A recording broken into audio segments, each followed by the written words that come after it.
आप तो बड़े बड़े धरना सेठों और बड़े बड़े सरकारों, डबल इंजन सरकारों के खिलाफ आपने लड़ाई लड़ी और आपको सफलता मिली। आपके साथ तो कभी ऐसा नहीं हुआ क्या? कभी आपको मिली धमकी चमकी, ऐसा भी हुआ आपके साथ? जहाँ तक धमकियों की बात है तो धमकियां कितनी मिली मैं गिन नहीं सकती। लोगों को मैं खुली चुनौती दी, सरोज भाई, मैं बोली कि आप लोग फोन करने वाले लोग मर्द लोग हो और मुझको कई बार धमकी दे रहे हो कि हमारा तुम लोग इतना गोली मारोगे कि हमारा 100 का शिनाख्त नहीं होगा।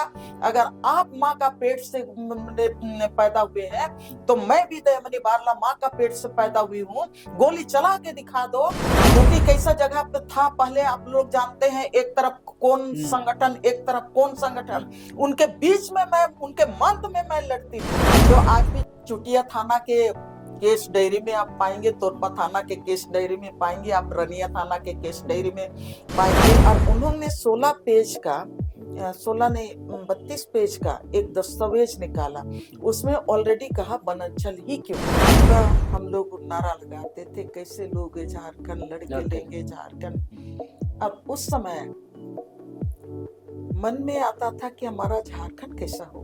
रघुवर दास के दौर में भी, उस दौर में मैं दैनिक भास्कर में था, तो जो पीआरडी से खबरें आती थी तो वनांचल ऑब्लिक झारखंड होता था। सिद्धू कानू से लेके आपका चांद भैरा, बिरसा मुंडा, तेलंगा खड़िया, वीर बुद्धू भगत, सारे लोग जो स्वतंत्रता सेनानी उस समय अंग्रेजों के खिलाफ, शोषण के खिलाफ जो लड़ाई लड़ा, सारे लोगों का सपना था कि ये आदिवासियों का एक शोषण विहीन राज्य बने, जहां पर आदिवासियों का अपना परंपरागत हक और अधिकार है, वो हक और अधिकार बरकरार है। हमने देखा भारतीय जनता पार्टी ने कि हम अलग राज्य के नाम पर किस तरह से, जहां पर संसाधनों का प्रचुरता है, और उन राज्यों में हम कैसे अपना राज सत्ता कायम कर सकते हैं। साथियों, सलाम, नमस्ते, सत श्री अकाल और जय भीम जोहार। साथियों, एक प्रसंग से बातचीत की शुरुआत करता हूं।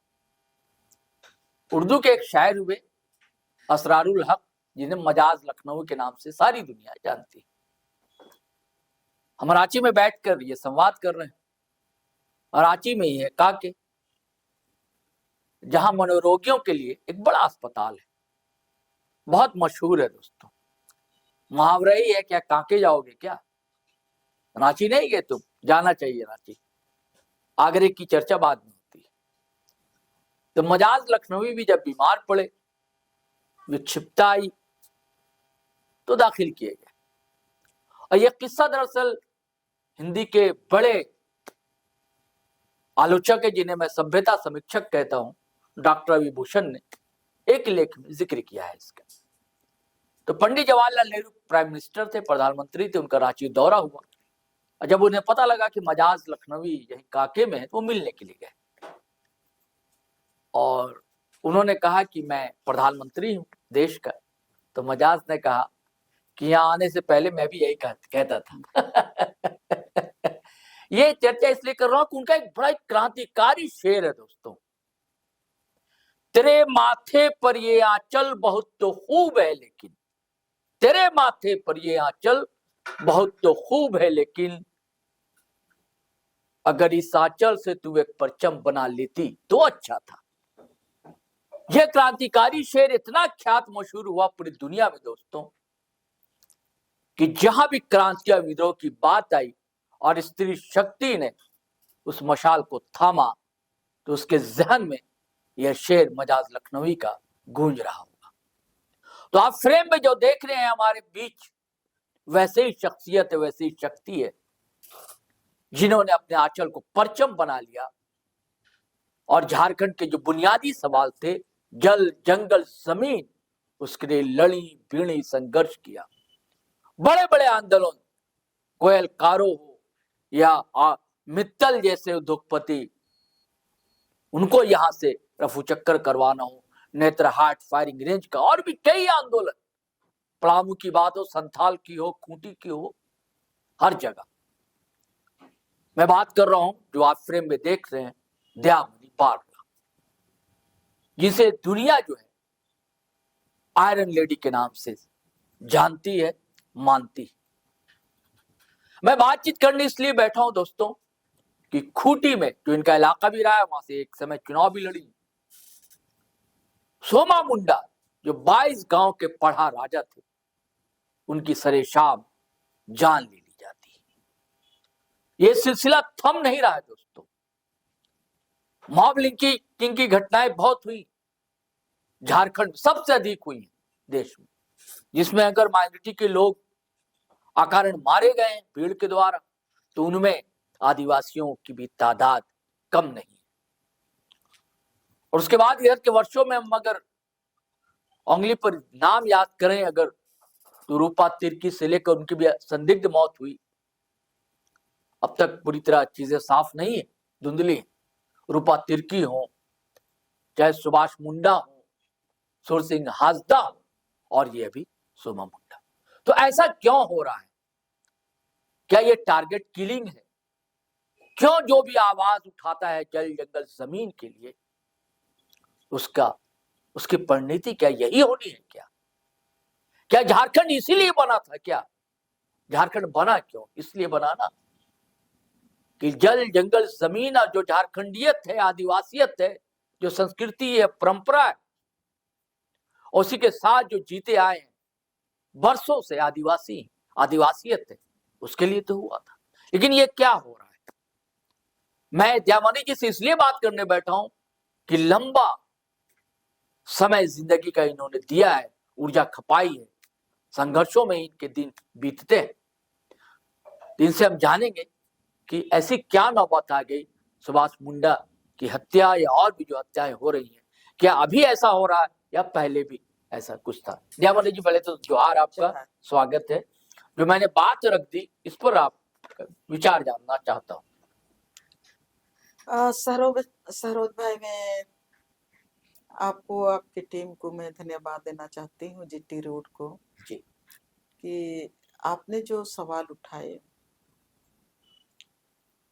वो सवाल को मैं कोई एक व्यक्ति के रूप में, सिर्फ जिन लोगों का आपने नाम लिए, वर्तमान में भी जो सोमा मुंडा की हत्या हुई, सिर्फ मैं उसको उस रूप में नहीं देखती हूँ। लेकिन आपने ये जो एक बड़ी बात बोले कि क्या इसी के लिए झारखंड अलग राज्य का गठन हुआ था, इस सवाल से मैं चीजों को जोड़ के मैं देखती हूँ। और अभी से नहीं, लंबे समय से जब झारखंड अलग राज्य की लड़ाई लड़ रहे थे, हमारे लिए भी एक गर्व का विषय है कि झारखंड अलग राज्य की लड़ाई जब 1957-58 में एक बार फिर चरम में झारखंड अलग राज्य का लड़ाई एक बार फिर से अपना चरम पे था।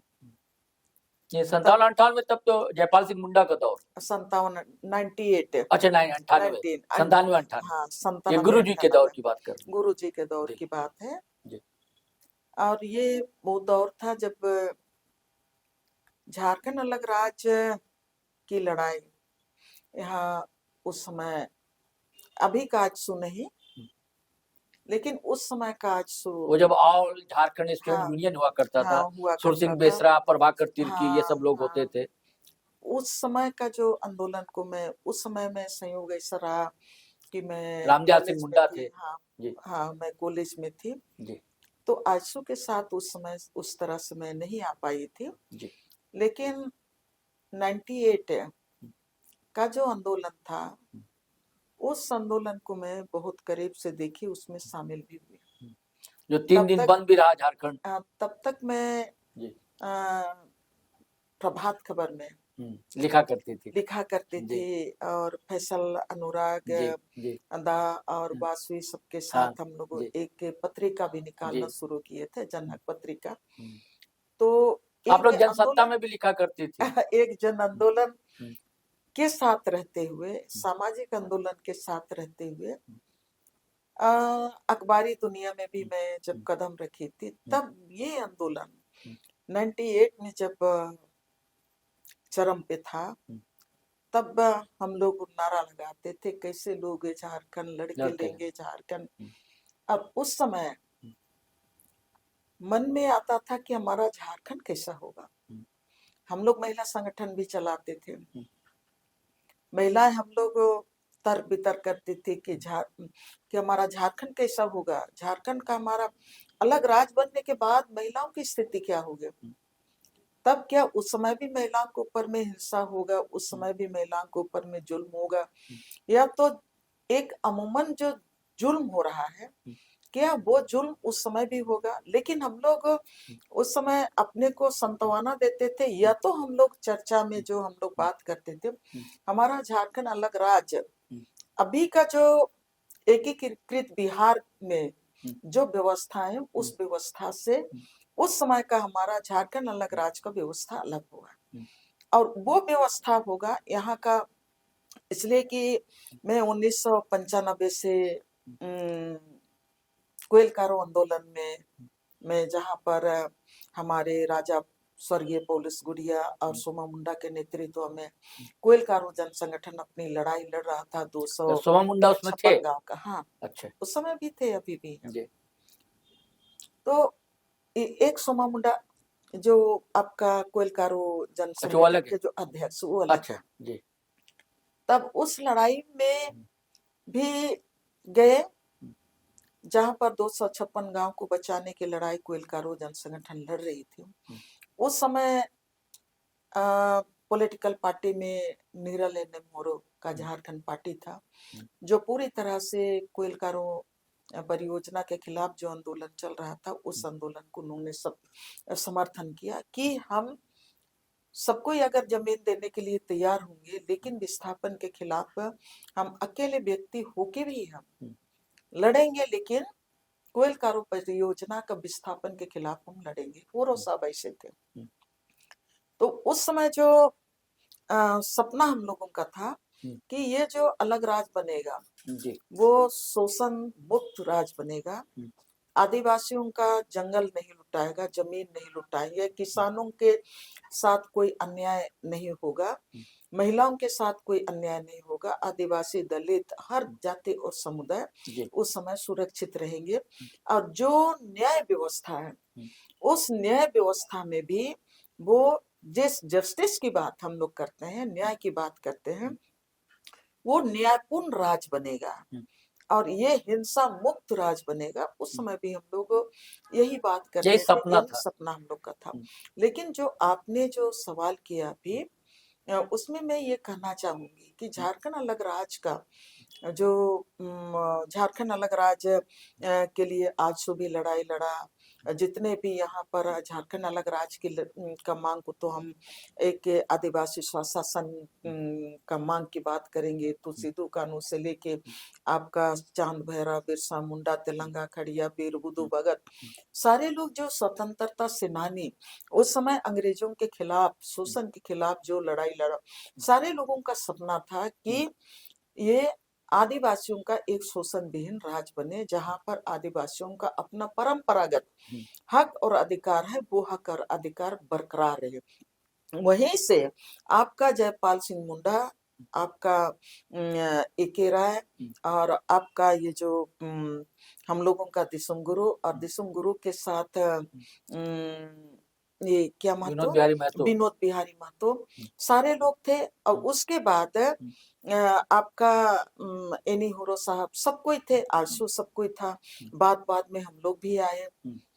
तो सब कोई का सपना एक ही था, लेकिन झारखंड अलग राज्य ऐसे समय में बना, उस चीज को नहीं भूलना चाहिए हम लोगों को। झारखंड अलग राज्य ऐसे समय में बना, निश्चित रूप से 2000 में जब भारतीय जनता पार्टी को ये महसूस हुआ कि झारखंड अलग राज्य के नाम पर आदिवासी गुलबंद होते हैं, और आदिवासी अलग राज्य के नाम पे गुलबंद होते हैं, तो आदिवासी इलाके में भी अपना पैठ बनाना चाहिए। और आदिवासियों को अलग राज्य का मांग इतना लंबे समय से मांग रहे हैं, तो उन लोगों ने, देखिए इस बात को हम लोगों को समझना चाहिए कि उस समय पूरे देश में झारखंड अलग राज्य की लड़ाई, लंबी लड़ाई लोगों ने लड़ा, शहीद भी लोग उसके लिए हुए।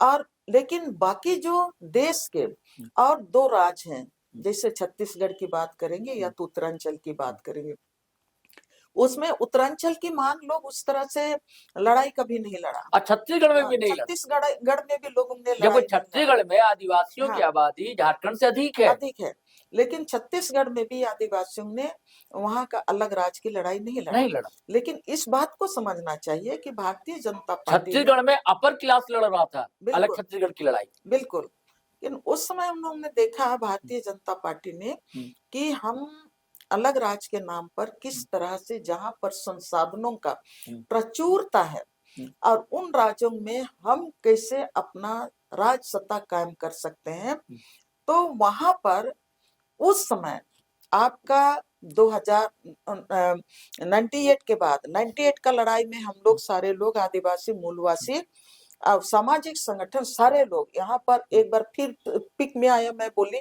जी। तो उस समय का लड़ाई में हम लोग सारे लोग इन्वॉल्व थे। और उस लड़ाई के बाद आपका 98 के बाद आपका 99 होता है, 99 के बाद आपका 2000 आता है। उस बीच में जो घटना घटी थी उसको भी हम लोगों को भूलना नहीं चाहिए, इसलिए कि हम बृहत लड़ाई की बात और आदिवासी आपने अपने बात में ये बात रखा कि क्या कल इस तरह की हिंसा होती थी या नहीं होती थी जी। आपने ये बात भी रखी।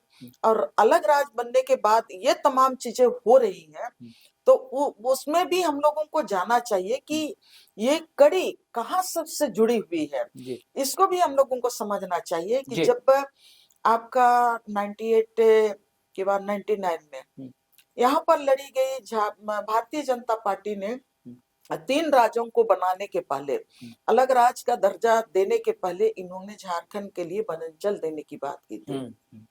आदिवासी झारखंड काफी दिनों तक सरकारी कामकाज में वनांचल का इस्तेमाल होता रहा। हाँ, रघुवर दास के दौर में भी, उस दौर में मैं दैनिक भास्कर में था, तो जो पीआरडी से खबरें आती थी तो वनांचल ऑब्लिक झारखंड होता था। बिल्कुल। तो ये उस समय भी भारतीय जनता पार्टी आदिवासी राज्य के नाम पर झारखंड को स्वीकार नहीं कर रहा था। और झारखंड कहने से आदिवासियों का जल जंगल जमीन, आदिवासियों का सीएनटी एक्ट, आदिवासियों का भाषा संस्कृति से वो आपका लगाव है, जुड़ा हुआ है, वो अलग नहीं होता है। लेकिन वनांचल कहने से आप जानते हैं कि सब कोई मतलब उसको देखेंगे तो आप, और आदिवासी के लिए वनवासी का इस्तेमाल, और आदिवासियों के लिए वनवासी कहा। और उन्होंने 16 पेज का 16 नहीं 32 पेज का एक दस्तावेज निकाला, उसमें ऑलरेडी कहा वनांचल ही क्यों जी। और जब वनांचल ही क्यों ये पुस्तिका आई, तो मैं फैसल डालो को धन्यवाद देना चाहती हूँ कि वहाँ का जो बिहार विधानसभा से जो उस समय विधानसभा के अध्यक्ष थे उनके द्वारा मंगवाया गया, और वो वनांचल ही क्यों वो पुस्तिका लाइन बाय लाइन हम लोगों ने पढ़ा। और वो पूरी तरह से एक एक लाइन वो बयां कर रहा था कि इस राज को आदिवासी राज नहीं बनाना था, लेकिन वो वनांचल बनाना था। और वो पूरी तरह से धर्म के नाम पर और संसाधन को कब्जे में लेने के नाम पर वो वनांचल देना चाह रहा था। उस समय हम लोगों ने भी खूब लड़ा वनांचल के खिलाफ में, वनांचल शब्द के खिलाफ में पूरे झारखंड की जनता लड़ी। और हम लोगों ने भी लिखा, उसके कट में हम लोगों ने झारखंड ही क्यों ये पुस्तिका हम लोगों ने निकाला। और उसमें जितने भी आदिवासी जो लेखक थे, हम लोग उस समय युवा थे जी। हम लोगों ने सारे लोग मिलके वो किताब निकाली कि झारखंड ही क्यों, वो निकाला वनांचल ही क्यों। हम लोगों ने उस पुस्तिका को पाने के बाद हम लोगों ने लिखा झारखंड ही क्यों। आज भी हमारे पास वो पुस्तिका है। तो मैं ये कहना चाह रही हूँ कि उस समय भी लोगों ने लड़के उस नाम को बदलवाया, और भारतीय जनता पार्टी को अंततः ये नाम किसे को चेंज करना पड़ा। और झारखंड अलग राज्य का आपका 15 नवंबर 2000 को झारखंड अलग राज्य का पुनर्गठन हुआ।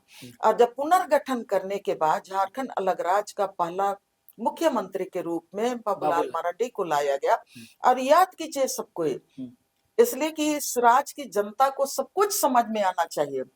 जो हम समाज को बचाना चाहते हैं, राज को बचाना चाहते हैं, राज के आज की वर्तमान परिस्थितियों को एक दिशा देना चाहते हैं, तो तमाम चीजों को हम लोगों को समझना चाहिए।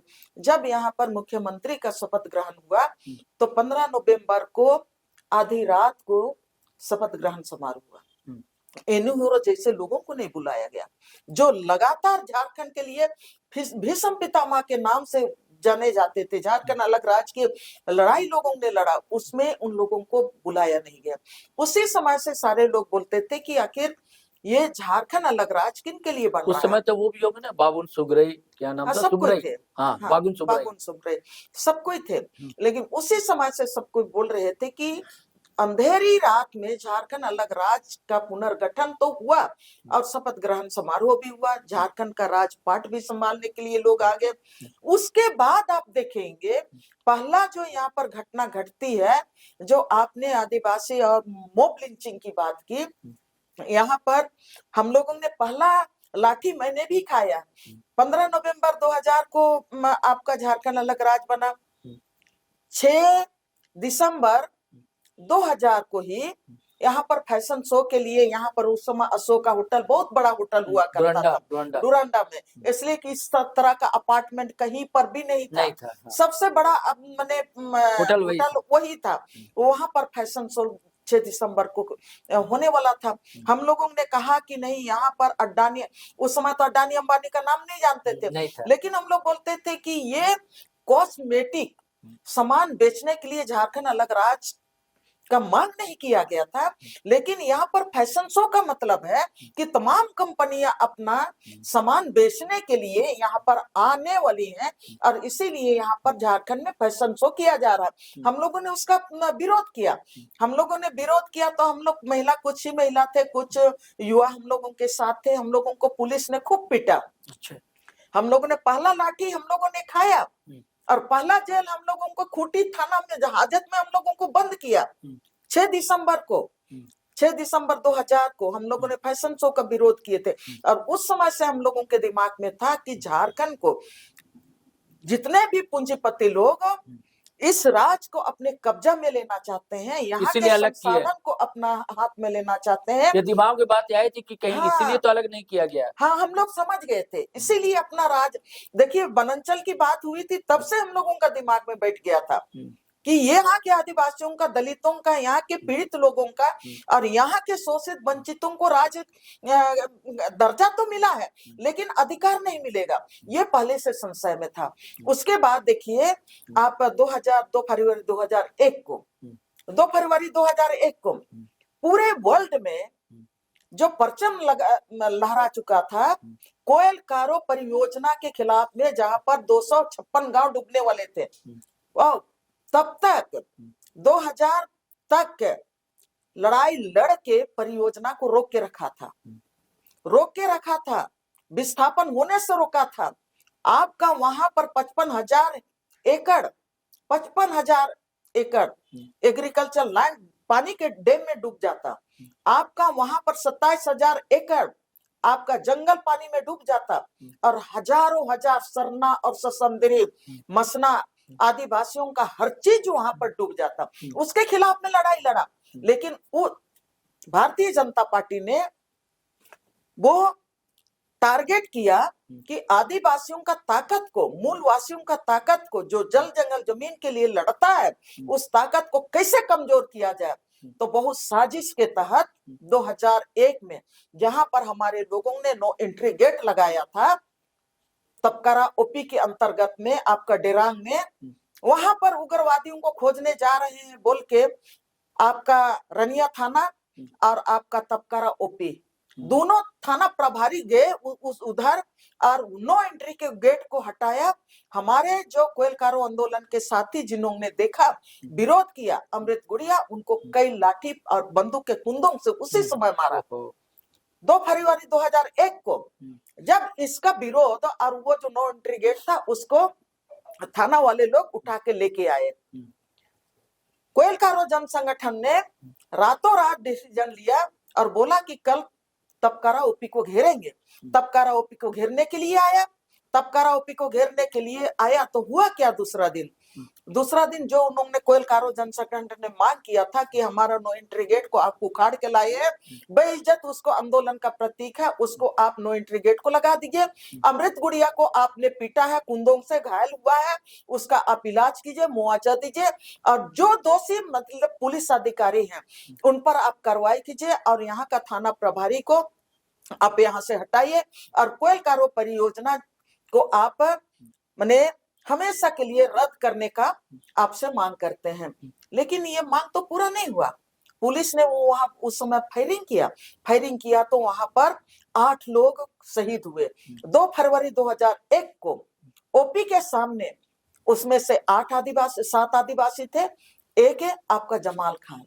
आदिवासी मूल वासियों ने राज बनते साथ उस समय का जो राज व्यवस्था था उस समय किस तरह से दमन किया, उसके बाद लगातार 8 साथी हमारे मारे गए। उसके बाद कोयल कारो में महेंद्र सिंह आज हमारे साथ नहीं है, मैं उनको भी नमन श्रद्धांजलि देना चाहती हूँ। महेंद्र सिंह अपने अगुवाई में, वो तो बगोदर के विधायक थे, लेकिन उस बीच में 2001 और 2002 के बीच में मैं याद दिलाना चाहती हूँ कि 8 गोलीकांड हुआ। महेंद्र सिंह ने पर्चा बनाया, लेवाटार में विस्थापितों के ऊपर में गोलीकांड हुआ, फिर कहाँ गोलीकांड हुआ। और उस समय हम लोगों ने कई प्रदर्शन, कई आंदोलन कॉमरेड सहित महेंद्र सिंह के साथ मिलके हम लोग सामाजिक संगठन मिलके हम लोगों ने आंदोलन किया। तो ये जो बुनियाद है सहरोज भाई, राज बनने के बाद उस समय से ही जल जंगल जमीन और भाषा संस्कृति आदिवासी मूल वासियों के हक और अधिकार की बात करने वालों के ऊपर में 2001 से ही राज बनने के बाद लगातार उन लोगों के ऊपर में दमन होते गया, लगातार दमन हुआ, कई लोग शहीद हुए। और मैं ये भी याद आपने वो बताया कि पुलिस गोली से शहीद हुए, ये सोमा मुंडा या सुभाष मुंडा, अच्छा सूर सिंह हालता का भी इनकाउंटर फेक माना जाता है, वो तो चलिए पुलिसिया मान सकता हूं मैं, ये लेकिन मॉब लिंचिंग है, सोमा मुंडा, इन सब कहते हैं तो मतलब ये जब आवाज उठा रहे हैं तब हो रही है, पुलिस नहीं कर रही है। अभी ये कौन सा गठबंधन है? सत्ता से मिला हुआ है, पुलिस से मिले हुए लोग हैं, जमीन दलाल है, कौन लोग हैं? देखिए, जब आप देखिए जी, जब राजनीतिक तौर पे, सामाजिक तौर पे जब समाज बहुत सशक्त होता है जी, बहुत सशक्त होता है, तब वहां पर कहीं ना कहीं आपका जो माफिया दलालों का जो गठजोड़ शक्ति होता है जी, वो कहीं ना कहीं सत्ता के साथ होता है। उसमें कोई भी रहता है, शासन प्रशासन सबके साथ होता है। मॉब लिंचिंग भी मैं भी याद दिलाना चाहती हूँ। मॉब लिंचिंग कब से हम लोगों ने ज्यादा सुनना शुरू किया? 2014 के बाद। हाँ बिल्कुल, पहले 2014 के बाद मॉब लिंचिंग पहले नहीं होती। गुमला में देखिए, चतरा में देखिए, आपका पूर्वी सिंहभूम में देखिए, आपका रामगढ़ में देखिए, आपका धनबाद कोडरमा में देखिए, पूरे राज्य में मॉब लिंचिंग 2014 के बाद आया। क्या पहले आप देखिए, इसको संवैधानिक अधिकार को भी हम लोग को समझना चाहिए जी। संविधान ने क्या खाओगे नहीं खाओगे उसका अधिकार आपको दिया। संविधान ने कौन सा धर्म मानोगे नहीं मानोगे वो भी आपको अधिकार दिया। संविधान ने आपको बाजार लगाने का, बाजार में कौन सा सामान बेचोगे नहीं बेचोगे वो भी अधिकार दिया। आप कौन होते हैं? संविधान में इन तमाम चीजों को हटा के आप ये एक तरह का एक समुदाय के लिए या तो अपना जो एजेंडा है उसको फुलफिल करने के लिए आप संविधान में आप परिवर्तन, मैं वहीं पर आ रही हूँ, मेरा आदिवासी पर फोकस है, मैं वहीं पर आ रही हूँ। मैं जैसे गुमला में भी आदिवासी युवा मॉब लिंचिंग मारे गए और इन पर तो यही आरोप था जो जिसकी चर्चा कर रही है। देखिए, और संथाल में भी मारे गए आदिवासी। देखिए, आदिवासी युवाओं पर केवल फोकस मत कीजिए जी। इस राज्य में क्या बाकी लोगों को आप निकाल दीजिएगा? नहीं नहीं, निकालने की बात नहीं कर रहे। संवैधानिक अधिकार है। सभी का और मैं अधिकार है, नहीं निकाल संवैधानिक सकते। अब अधिकार की सबका बात कर रही हूँ। योगदान भी रहा है। मैं संवैधानिक जी। अधिकार की बात कर रही हूँ। जी। जब यहाँ पर आप तमाम चीजों को आप अपना हिडन एजेंडा को फुलफिल करने के लिए आप यहाँ पर समाज में भी आप वो जो बीज बो रहे हैं, नफरत के बीज बो रहे हैं, वो हम और आप तो नहीं बो रहे हैं। हम और आप तो नहीं बो रहे हैं। और फिर आप 2014 के बाद देखिए, आज तो सवाल हम लोग उठा रहे हैं, लेकिन मैं इसका निंदा करती हूँ। रूपा तिर्की की हत्या हुई, उसका भी मैं पहले से भी मैं उसका निंदा कर रही हूँ, उसका विरोध कर रही हूँ।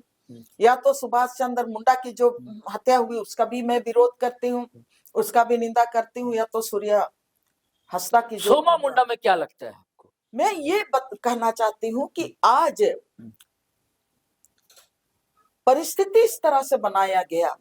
मैंने तो कभी अपने पूरे लाइफ में सरना और क्रिश्चियन आदिवासियों में आपस में फ्रिक्शन, सामाजिक दूरी, धर्म के नाम पर कभी नहीं देखा। मैंने जातीय हिंसा में समाज को बांटते हुए इस राज को कभी नहीं देखा। लेकिन आज जिस तरह से 2014 के बाद तमाम चीजें बदली हैं, उन चीजों को भी देखने का कोशिश हम लोगों को करना चाहिए। आज की तारीख में आप देखिए जिस तरह से आपस में धर्म के नाम पर लोग लड़ रहे हैं, जातीय हिंसा के जातीय आधार पर लोग लड़ रहे हैं, वो कभी नहीं हुआ था। आज हम लोगों के लिए भी ये बहुत शोकिंग का ये है क्या उसी में जहां पर सोमा मुंडा की हत्या हुई, मैं पहले से ही ये जो जितने लोगों की, चाहे कोयलकारो आप गई भी थी, परिवार से मिली भी आप। हाँ, सोमा मुंडा के साथ देखिए वो एनहीरो के साथ रहे हैं। कोयलकारो आंदोलन को भी सोमा मुंडा का समर्थन रहा है। मैं वो खूंटी जिला में बहुत सारा आंदोलन में मैं खुद भी लीडरशिप के रूप में मैं दी हूँ। आज सोमा मुंडा का हत्या, मैं उस दिन भी आदिवासियों को जितने भी आवाज उठाने वाले लोग हैं, जितने भी आदिवासियों से जिनको आदिवासियों के का जंगल जमीन पर जिनका गिद्ध नजर है, तो वो आदिवासी समाज को तोड़ेंगे, आदिवासी समाज के आवाज को वो दबाने का कोशिश करेंगे। उसी का एक कड़ी के रूप में सोमा मुंडा की भी हत्या हुई है। खूंटी में अभी बहुत सारे, अभी वहां 2-2 4 लेन होने आने वाला है, सोना का खदान है, बहुत सारा वहां पर अभी विस्थापन होने वाला है।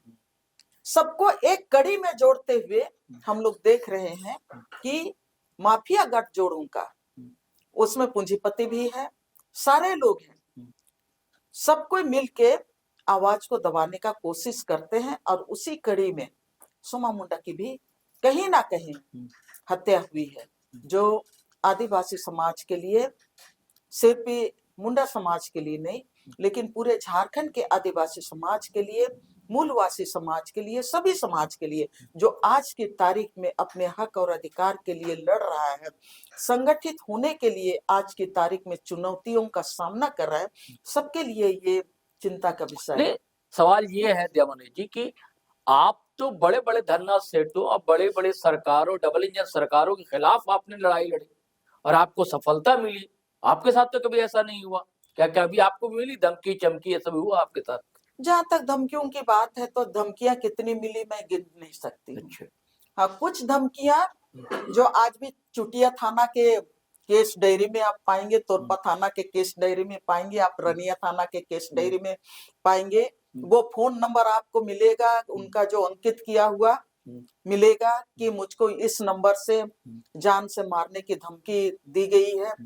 जब मैं मित्तल कंपनी के खिलाफ लड़ रही थी, मुझको 3 बार 4 बार मुझको धमकी मिला कि गाँव आना छोड़ दो, मित्तल कंपनी के खिलाफ लोगों को समझाना छोड़ दो, नहीं तो इतनी गोलियां तुमको मारेंगे कि तुम्हारा 100 का शिनाख्त नहीं होगा।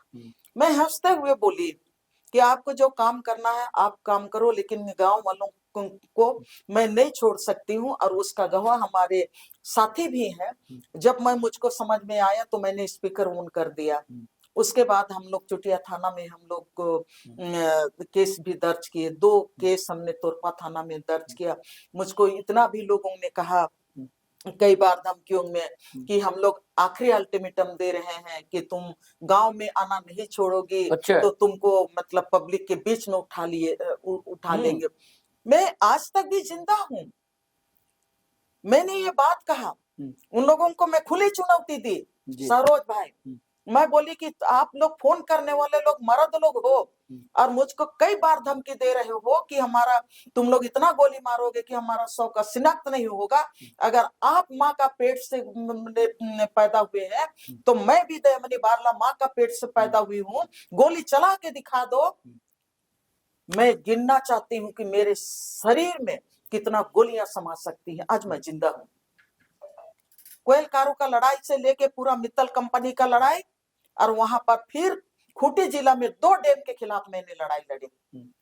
मुझको हमारा होटल में लोग घेरने के लिए आते थे, परेशान करके रखते थे। हाँ, परेशान करके रखते थे। रांची में हमारा सारे लोगों को कह दिया गया था। खूंटी कैसा जगह पे था पहले आप लोग जानते हैं, एक तरफ कौन संगठन, एक तरफ कौन संगठन, उनके बीच में मैं, उनके मंत्र में मैं लड़ती थी। सब ड्राइवर को कह दिया गया था कि दयामनी को अगर तुम लोग यहाँ पर लेके आओगे तो तुमको गाड़ी में बंद करके जिंदा जला देंगे। आज भी हमारा एक लड़का हमारा है, वो भी है आपका मतलब महतो लड़का है। वो बोलता था कि दीदी आप मित्तल कंपनी के समय जितना आपको मतलब आपके साथ जाने में डर नहीं लगता था, डैम के खिलाफ आप लड़ रही हैं, तो वो कहता था कि चक्का, गाड़ी का चक्का जितना घूमता है डर उतना ज्यादा लगने लगता है। फिर बोलता था कि लेकिन आपके साथ हम मर जाएंगे ना तो हम अपने आप को पुण्य मानते हैं। तो एक ही लड़का हमारे साथ जाता था ड्राइवर, बाकी सब कोई को डरा के रख दिया था। मुझको लोग बोलते थे कि मत आना, छोड़ दो, यही हम लोगों का जीना खाना है, डैम बनने दो। कोयल कारो का नहीं, कर्रा ब्लॉक में जहां बन रहा था, खूंटी ब्लॉक में बन रहा था, तजना नदी में बन रहा था, कर्रा में आपका काटी जलाशय के नाम पर बन रहा था, जबड़ा के पास बन रहा था। मैं उन लोगों को बोली कि अगर आप लोगों को ज्यादा तकलीफ होता है तो आप लोग एक गोली का मैं हूं, एक गोली चला दो, लेकिन मैं वहां पर हमारा पिताजी का 1 इंच जमीन नहीं है कि कौन सा जमीन को हम छोड़ेंगे। गांव वाले लोग जमीन नहीं छोड़ने के लिए तैयार हैं, मैं जमीन नहीं छोड़ सकती हूँ। मैं उन लोगों को जब मैं बोली कि मैं जीना नहीं चाहती हूँ, गोली मार दो, तब वो लोग बोलते हैं कि नहीं आप ऐसा बोलते हैं।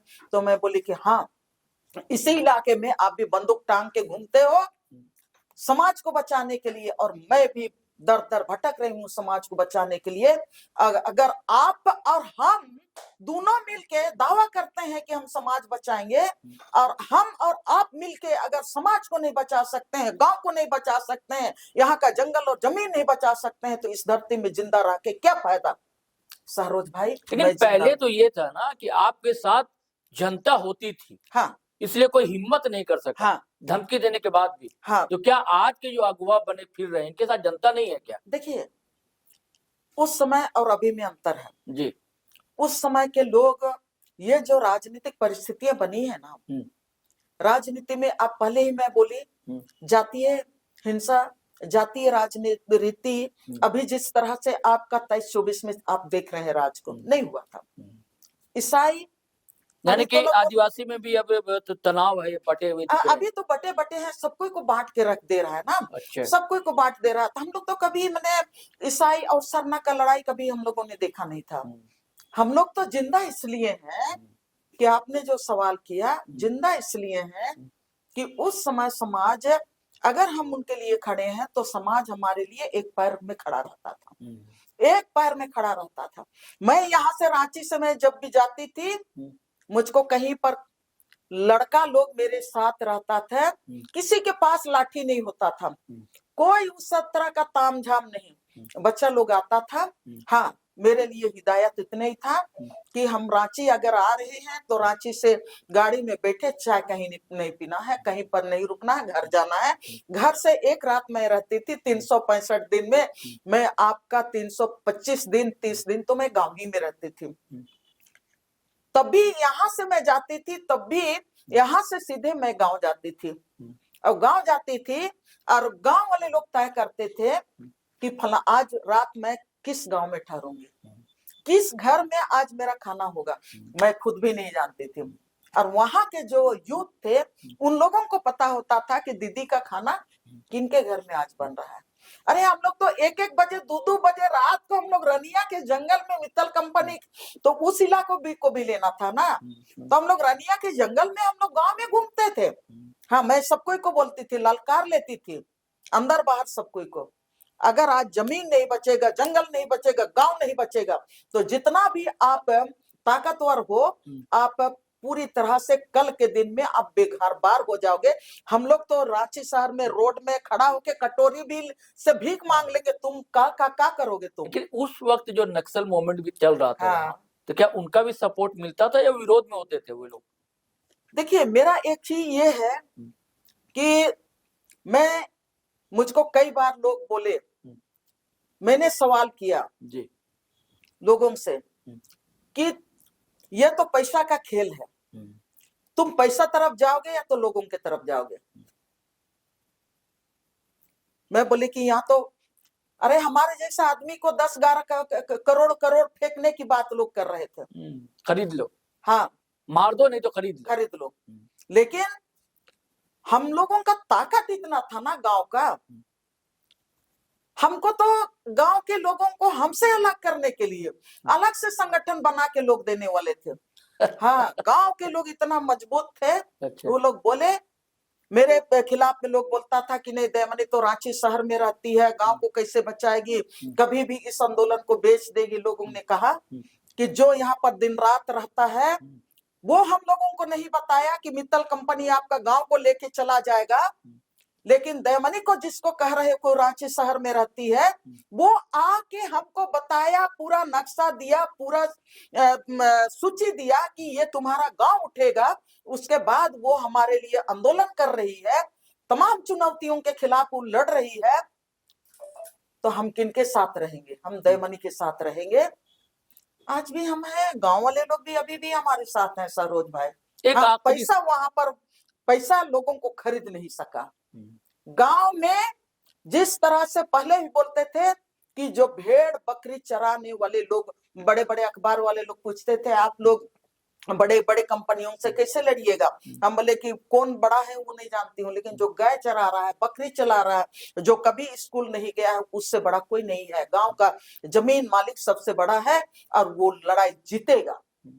आज भी जीता हुआ है। अच्छा, जब सोमा मुंडा 20 गांव के पढ़ा राजा थे तो समर्थन तो था, लोग तो थे उनके पास, फिर ऐसी स्थितियां कैसे पैदा हुई? हाँ, ये सबके लिए चिंता का विषय है। चिंता का विषय है, सबके लिए चिंता का विषय है। आदिवासी समाज के लिए चिंता का विषय है, आदिवासी संगठनों के लिए भी चिंता का विषय है कि 20 गांव का पढ़ा राजा रहते हुए हम उनको सुरक्षा नहीं दे पाए।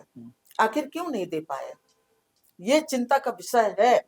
और इधर लगातार मैं यही देख रही हूँ कि अब हम अपनी रक्षा, अपनी सुरक्षा, अपने लोगों को मान सम्मान देना भी हम जिस तरह से देना चाहिए, हम उसमें भी कोताही कर रहे हैं। अपने लोगों की सुरक्षा जिस तरह से हमको देना चाहिए वो भी हम नहीं कर पा रहे हैं। पहला तो काम हम लोगों को अपने लोगों को वो जगह जहां पर वो आपके लिए खड़ा है, उनके लिए आपको उसी तरह से ईमानदारी से उनका भी संगठन। आप जो परिवार से मिलने गई थी तो मंत्री जो है शिल्पा नेहातीर की, मन्नू जी की बिटिया है, तो कुछ बातचीत हुई होगी पुलिस अधिकारियों से भी, तो कुछ जांच वाच आगे चल रही है? पुलिस अधिकारियों से पहले भी मिले थे। अच्छा, पहले मिले थे, मतलब 8 तारीख को गए थे, तो भी वहां पर जो भी अधिकारी थे सब कोई को जो मांग पत्र दिया गया था उस पर भी उन लोगों ने कहा कि हम लोग पूरी माने कार्रवाई करेंगे। और उसके बाद जब 9 तारीख को मंत्री शिल्पी नेहा जी के साथ गए थे, उस दिन ऐसा था कि हम लोग वहां पहुंचे, परिवार के बाकी लोगों से मिले, लेकिन उसकी पत्नी और बेटी उसको मतलब एसपी कार्यालय पूछताछ के लिए बुला लिया गया था। अमृता मुंडा, हाँ, वहां बुला लिया गया था। तो हम लोग उस दिन फिर वहां जहाँ पर एसपी बुलाए हैं तो वहां पर हम लोगों को हस्तक्षेप नहीं करना चाहिए। सही है। हम लोगों ने वहां नहीं गया, पुलिस अपना मैंने बयान भी लेगी। ये न्याय देने के लिए, कार्रवाई करने के लिए तमाम चीजें ये प्रोसेस में रहती हैं। तो हम लोग वहां पर ये बोल के आए कि नहीं, शिल्पी जी बोली कि नहीं, जो भी कार्रवाई करना होगा मैंने हम लोग सरकार की तरफ से हर कार्रवाई करेंगे, हर मदद हम लोग करेंगे। ये बात सभी को मैंने बाद में भी जो गए। और अभी तो ईमानदारी के साथ सरकार को, प्रशासन को कार्रवाई करना पड़ेगा, खोजना पड़ेगा, और कौन दोषीदार है, दोष उसमें, उस कड़ी में जिसका भी लिंक है, हर लिंक को उनको खंगालना पड़ेगा। और उसके साथ मैं ये भी कहना चाहती हूँ कि अब तमाम लोगों का आपने नाम लिया जो समाज के लिए जो आवाज उठाते हैं, वो लोगों के लिए भी सुरक्षा की बात, व्यवस्था समाज को भी करनी पड़ेगी, प्रशासन को करनी भी बताया जा रहा है कि कोई और जत्रा सरकार को भी जत्रा करना स्थल पड़ेगा। था, उसको लेकर कुछ विवाद था। देखिए, सब जगह आप तो देख रहे हैं कि जमीन को लेके पहले सहरोज भाई, मैं वहीं पर पहुंच जाती हूँ तो लोगों को लगता है कि मेरा मानसिकता मैं संकीर्ण होके भारतीय जनता पार्टी की तरफ दिखती हूँ। लेकिन जो व्यवस्था आपने कर दिया, जो व्यवस्था आपने कर दिया, वो व्यवस्था ऐसा व्यवस्था कर दिया कि आप ये जो 2014 के बाद लैंड रिकॉर्ड डिजिटलाइजेशन प्रोग्राम कर दिया, उसमें सब खाता खतियान आपने ऑनलाइन कर दिया। ऑनलाइन करने के बाद कहाँ का कुछ जमीन का सामुदायिक जमीन है और कौन जमीन का रसीद नहीं काट रहा है, और कौन आदिवासी समाज का परंपरागत व्यवस्था के आधार पर समाज का सामुदायिक जमीन है, वो तो आपका खतियान पार्ट 2 में है। लेकिन जब आप रिकॉर्ड में देखेंगे तो आपका जंगल का, नदी का रसीद नहीं काटता है, मालगुजारी कोई नहीं देता है। और खतियान पार्ट 2 में वो जतना टाड़ गांव के लोगों का है, और वो खेल मैदान गांव के लोगों का है, नहर गांव के लोगों का है, वो खतियान पार्ट 2 में है। लेकिन आप लैंड रिकॉर्ड डिजिटलाइजेशन प्रोग्राम चलाने के बाद आप जितना भी जमीन का कारोबार करने वाले लोग एक एक चीज को खंगाल रहे हैं और देख रहे हैं कि कौन जमीन का रसीद नहीं कट रहा है। अब वहां से लेके अंचल अधिकारी से लेके आप देखिए, बड़ा बड़ा खेल चल रहा है, बड़ा बड़ा खेल चल आपने रहा है। इसीलिए तो ड्रोन सर्वे का विरोध किया था आपने। जी, और रुका था इसीलिए सर्वे। मैंने कहा, विरोध किया था कि ये पूरी तरह से आदिवासियों का अधिकार के खिलाफ में है, CNT एक्ट के खिलाफ में है। और हमारे जो आदिवासियों को 1996 में जो पेशा अधिकार मिला है, ये 5वीं अनुसूची के अधिकार के खिलाफ में है, फॉरेस्ट राइट एक्ट के खिलाफ में है, विल्किंसन रूल के खिलाफ में है। कल मैं गई थी कर्रा ब्लॉक, जहां पर हमारा पहले से जमीन बचाने का काम किए। वहां से जब मैं लौट रही थी तो लोगों ने बोला कि दीदी 5 मिनट। वहां पर वो लोग बोल रहे हैं कि गांव के लोगों को पता ही नहीं है, और एक दो व्यक्ति को बैठ के गलत तरीके से ग्राम सभा करा के सरना स्थल का घेराबंदी, पहले वो 4 एकड़ 4.5 एकड़ का मतलब वो सरना स्थल है, पहले वो लोग घेराबंदी किए। तो वो लोग बोलते हैं ना, सुई लेके ढुकब फार लेके निकलब। पहले वो लोग छोटा जगह को घेराबंदी करने के लिए, तो गांव वाला लोग बोला कि ठीक है, छोटा जगह को घेर रहा है, हम लोग परमिशन दें। अब बाकी जो बचा हुआ 4.5 एकड़ जमीन, उसको घेराबंदी कर रहा है। उसके बाद बोला कि नहीं, उधर जो जमीन है आपका, मैंने गांव के उस छोर में, वो जमीन का भी घेराबंदी कर रहा है। वो गांव के उस छोर में है, उसका भी घेराबंदी कर रहा है। कल गांव के लोग, जोड़े गांव के लोग, वो वहां का जो दलाल है, दलाल किस्म के लोग हैं, उनके साथ वो लोग लड़ रहा है। मुझको बैठा के बोला कि नहीं दीदी क्या करना, बोले कि ग्राम सभा है। तो बोले कि नहीं, 8-10 लोगों को वो लोग बैठा के गलत तरीके से सही ठेपा करके वो लोग ग्राम सभा कर लिए। तो बोले आप लोग कितने लोग हैं? तो बोला कि हम लोग 100 से ज्यादा लोग हैं ग्राम सभा में। तो बाकी लोग आप लोग जाइए, पहले आप लोग थाना को दीजिए, DC को दीजिए, CO को दीजिए। तो ये जो लैंड रिकॉर्ड आपने डिजिटलाइजेशन कर दिया, लैंड बैंक बना दिया, अब सब कोई देख रहे हैं कि लैंड बैंक में आपका गांव के भीतर का जमीन को आप लैंड बैंक में शामिल कर दिया। लैंड बैंक का तो विरोध होना चाहिए ना। विरोध इस- होना चाहिए। कहाँ लोग विरोध इस कर बैंक की दुखद सरकार बात को तो यहीं उसको पर है। तोड़ना चाहिए। इस सरकार को सरकार को इसको तोड़ना चाहिए। सरकार को बार बार हम लोग बोल रहे हैं। हम लोग यही बात बोलते हैं कि आप पेशा कानून को आप लागू कर रहे हैं, लेकिन अब आपने कहा जब पेशा रूल बन गया और तब भी आपको आशंका है कि विस्थापन बड़ी संख्या में होगा वहां। जब तक आपका लैंड बैंक को आप पर रद्द नहीं करेंगे तो कांग्रेस के जो प्रभारी है ना राजू, उन्होंने भी वहाँ कोचांग में एक बैठक हुआ था, मुंडाओं ने बुलाया था। उस बैठक में उन्होंने भी कहा वो अच्छी तरह से उन चीजों को मैंने समझे हैं, और उन्होंने कहा था कि जब तक लैंड बैंक को रद्द नहीं करते हैं पेशा नियमावली को बहुत के लिए बाधक होगा। सरकार से बात करेंगे बोला था।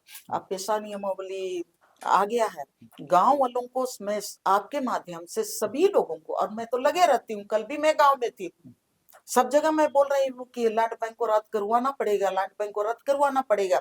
नहीं तो अभी मैं नहीं कह रही हूँ, लेकिन जो परिस्थितियां बना है ना जमीन लूटने का, अब गांव गांव सारे लोग घुस रहे हैं सरोज भाई, गांव गांव सारे लोग घुस रहे हैं। अभी तो हम अभी कुछ लोगों का हुआ है, हो सकता है कल के दिन में कितने लोगों की हत्या होगी कोई नहीं जानता है। अभी तो सबके पास पैसा आ गया है ना, अब समाज से बड़ा पैसा लोगों के पास हो गया है।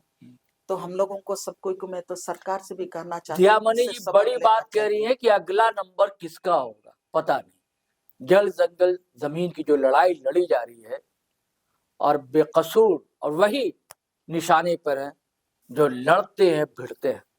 दयामणि जी ने यह भी बताया कि उन्हें भी कई बार चेतावनी मिल चुकी है, धमकी मिल चुकी है, कई केस दर्ज है। चलिए साथियों, अब आपका शुक्रिया दयामणि जी। हम लोग चलते हैं, इजाजत दीजिए, लेकिन आपसे गुजारिश है फिर नए वीडियो के साथ आएंगे हम कि अगर आपने हमारा चैनल सब्सक्राइब नहीं किया तो कर लीजिए। वीडियो हमेशा की तरह दनादन शेयर कीजिए, लाइक कीजिए, कमेंट कीजिए। आज्ञा दीजिए, इजाजत दीजिए। जय हिंद, जय भारत।